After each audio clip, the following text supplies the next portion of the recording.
और उतना ही मस्त होगा आप लोगों का गार्डन। जानती हूँ बहुत लंबे टाइम बाद वीडियो लेकर आई हूँ, लेकिन लाइफ में कुछ ऐसे अनफॉर्चुनेट इवेंट्स हो गए थे कि मेरा बिल्कुल मन ही नहीं कर रहा था वीडियो बनाने का, लेकिन चलती का नाम ज़िंदगी है, तो इसीलिए दोबारा से अपनी वीडियोस का सिलसिला मैं शुरू कर रही हूँ। तो आज की वीडियो है वर्मी कंपोस्ट टी के बारे में। दो ही टिप, ये वाला जो वीडियो थी मुझे बहुत पहले पोस्ट कर देनी चाहिए थी, लेकिन अब थोड़ा सा लेट हो गई हूँ। आज मैं आपके साथ ये वीडियो शेयर कर रही हूँ। अगर आपको मेरी वीडियोस पसंद आ रही हैं और मेरा चैनल अगर आपको पसंद आता है तो प्लीज़ मेरे चैनल को लाइक और सब्सक्राइब करना बिल्कुल ना भूलें। मैं इस चैनल पर DIY डेकोर और गार्डनिंग रिलेटेड वीडियोस आप लोगों के लिए लेकर आती रहती हूँ। तो चलिए आज की वीडियो शुरू करते हैं। Let's start the video. तो सबसे पहले हम बात करते हैं कि वर्मी कंपोस्ट टी है क्या।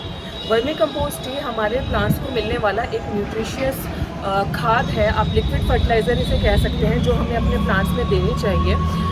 हम अपने प्लांट्स में वर्मी कंपोस्ट को ऐसे भी दे सकते हैं, लेकिन वर्मी कंपोस्ट टी के देने के दो फ़ायदे जो जनरली मैंने देखे हैं, उसमें क्या होता है कि वर्मी कंपोस्ट टी को आप, वो लिक्विड फर्टिलाइज़र है, स्प्रे बॉटल में भर के आप इनके लीव्स पर या फॉलिएज पर आप डायरेक्ट स्प्रे कर सकते हैं, जिससे क्या इसका एब्जॉर्प्शन लीव्स के थ्रू बहुत अच्छा होता है और जो लीव्स होती हैं वो बहुत बड़ी और शाइनी हो जाती हैं। और दूसरा ये कि अगर हम जैसे किसी प्लांट में वर्मी कंपोस्ट डालते हैं और अगर जो हमारा उसका रेशो होता है, अगर हम बार बार हर 15 दिन में वर्मी कंपोस्ट डालते रहेंगे तो जो हमारा सॉइल का कंपोस्ट का जो मिक्सचर होता है वो ख़राब हो जाता है। 3:1 वाला जो मैं आपको यूजली बताती हूँ कि आपका पॉटिंग मिक्स होना चाहिए, वो ख़राब हो जाता है। इसलिए हमें वर्मी कंपोस्ट ही देनी चाहिए।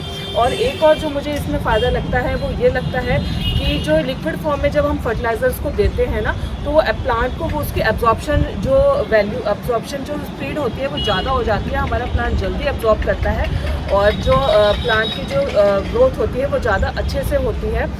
इसलिए हमें वर्मी कंपोस्ट ही देनी चाहिए अपने प्लांट्स में।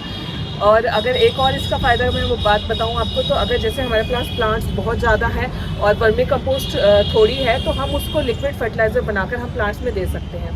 तो अब बात करते हैं कि इसे बनाना कैसे है। इसे बनाना कोई मुश्किल चीज़ नहीं है, बहुत आसानी से आप इसे अपने घर में बना सकते हैं। इसके लिए आपको क्या चाहिए, एक बहुत अच्छी क्वालिटी की वर्मी कंपोस्ट जो आपको अपने लोकल नर्सरीज़ पे भी मिल जाएगी। अगर नर्सरी पर नहीं मिल रही है तो आप इसे ऑनलाइन भी परचेज़ कर सकते हैं।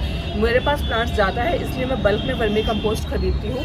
तो उसके लिए हमें चाहिए एक बकेट जिसमें हमें वर्मी कंपोस्ट डालनी है। अकॉर्डिंगली आपके जितने प्लांट्स हैं उतने डाल लीजिए आप उसमें वर्मी कंपोस्ट, और उसके बाद इसको 3/4 यानी जितनी आपने वर्मी कंपोस्ट ली है उससे 3/4 हमें इसे वाटर से भर देना है।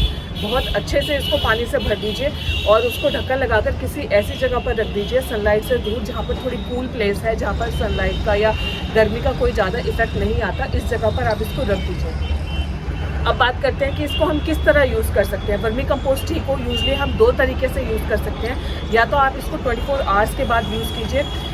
24 आवर्स के बाद क्या होता है कि जो वर्मी कंपोस्ट होती है वो धीरे धीरे पानी में डिज़ोल्व होने लग जाती है और वो थोड़ी फूल जाती है। उसमें हम क्या करते हैं कि जो ऊपर का जो पानी होता है उसको निकाल कर आप अलग कर लीजिए और उसको स्प्रे बॉटल में निकाल कर और उसको अच्छे से अपनी जो जितने भी लीव्स हैं, फॉलिएज प्लांट्स हैं, उनकी लीव्स पे बहुत अच्छे से स्प्रे कीजिए। बहुत अच्छा ये वर्क करती है। या फिर जो आपने वर्मी कंपोस्ट का जो पानी लिया है उसको अपने प्लांट्स में दे देने, जैसे आप नॉर्मल पानी देते हैं उस तरह आपको उस प्लांट्स में दे देना है।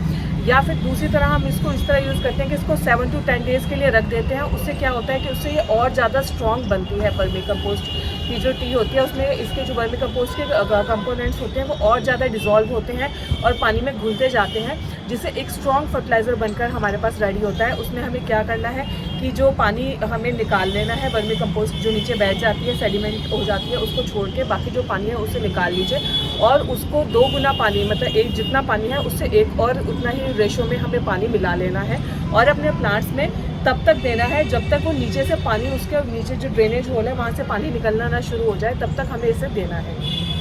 इस तरह आप हर 15 से 20 दिन में वर्मी कंपोस्ट ही अपने प्लांट्स में देंगे तो यकीन मानिए बहुत अच्छे रिजल्ट आपको अपने प्लांट्स में देखने को मिलेंगे। अब बात कर लेते हैं कि और क्या हमें और क्या हम कर सकते हैं वर्मी कंपोस्ट टी को जब हम देते हैं तो हमें क्या पहले और बाद के प्रिकॉशंस रखने चाहिए। वर्मी कंपोस्ट टी एक बहुत स्ट्रॉन्ग फर्टिलाइज़र है, उसे अपने प्लांट में देने से 10 दिन पहले और 10 दिन बाद तक आप किसी और फर्टिलाइज़र का यूज़ ना करें। आप अगर करते हैं तो इससे बहुत ज़्यादा फर्टिलाइज़र होने से भी हमारे प्लांट्स की ग्रोथ हैम्पर होती है या प्लांट ख़राब हो जाता है। इसलिए 10 दिन पहले या 10 दिन बाद तक किसी और फर्टिलाइज़र का यूज़ बिल्कुल ना करें। और वर्मी कंपोस्ट टी जो होती है उसको यूज़ करने से आप की जो फ्लावरिंग ग्रोथ होती है फ्लावरिंग प्लांट्स में बहुत अच्छी हो जाती है। जो फोलिएज प्लांट्स होते हैं, आप देखिए जैसे ये मेरा मॉन्स्टेरा है, इसकी लीफ का साइज़ मैं आपको दिखाऊंगी। ये देखिए कितना ज़्यादा इसका लीफ का साइज़ बड़ा है, मेरे हाथ से भी कितना बड़ा इसका लीफ का साइज़ है।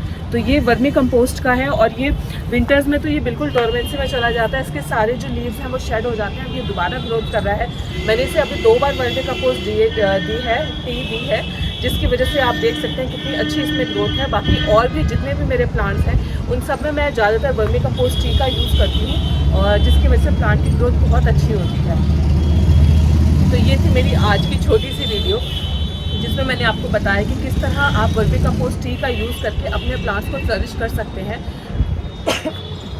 आपको मेरी वीडियो कैसी लगी मुझे कमेंट सेक्शन में ज़रूर बताइएगा, और आप क्या देखना चाहते हैं मेरी वीडियोस में वो भी आप मुझे कमेंट सेक्शन में ज़रूर बता सकते हैं। तो चलिए जल्द ही मिलती हूँ एक और इंटरेस्टिंग वीडियो और ब्लॉग के साथ। Till then bye bye.